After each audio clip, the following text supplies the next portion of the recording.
It's 1998 in Belgrade, and a small group of students is throwing smoke bombs into the streets. Not to wreak havoc, but to spark a movement. They're tired of Milosevic's iron grip choking their country. But here's the twist. Their weapon isn't violence, it's laughter, street art, and clever pranks. How do you make a dictator's power crumble? By mocking him? Stick around. This story will flip everything you think about revolution on its head. Ever heard the phrase, use your enemy's strength as your weapon? The Otpor movement in Serbia took this literally and brilliantly. They made the regime's fear of chaos their own stronghold for change.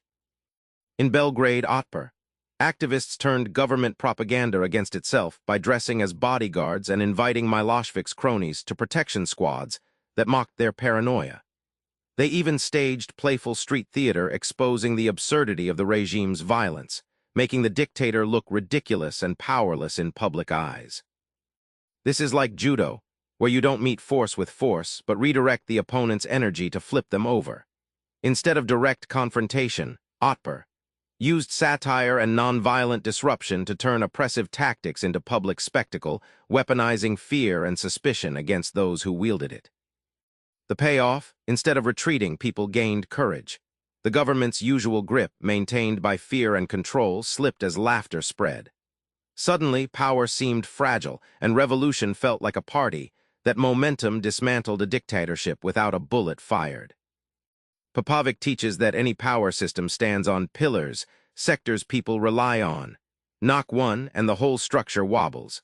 But which pillar do you target when the fortress seems unbreakable?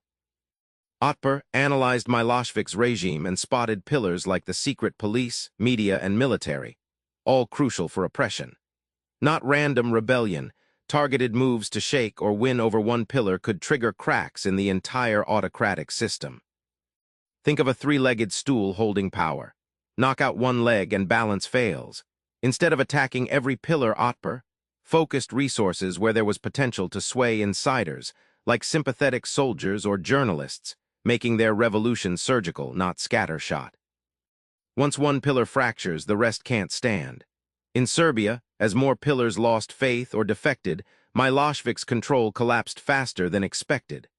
This shows that fighting power is less about brute force and more about smart strategy, knowing exactly which piece to topple. Feeling scared or angry? Good. But Popovic argues humor can be your secret weapon, diffusing tension, building solidarity, and opening doors that anger alone can't unlock. When Otpor used cheeky stickers and graffiti mocking Milosevic's regime, the public found relief and a safe way to resist. One prank.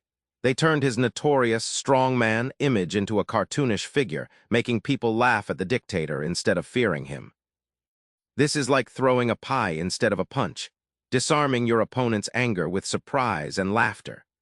Humor shakes rigid authority by revealing its human flaws and contradictions, making officials appear vulnerable and ridiculous rather than untouchable. The result? Protesters found joy even during hard times, and movements that laugh together stay together. Humor became a glue that united diverse groups, expanded appeal, and kept spirits alive in the darkest days. It's revolution plus party. Who knew that was the winning combo? Back to Belgrade's streets, those smoke bombs, they seeded something bigger, hope wrapped in humor, fierce strategy, and bold moves. Popovic proves revolution doesn't have to be brutal effective. So here's your next move. Spot one pillar of power in your community and imagine knocking it over with a smile. Change starts where courage meets creativity. Subscribe for more book summaries like this one.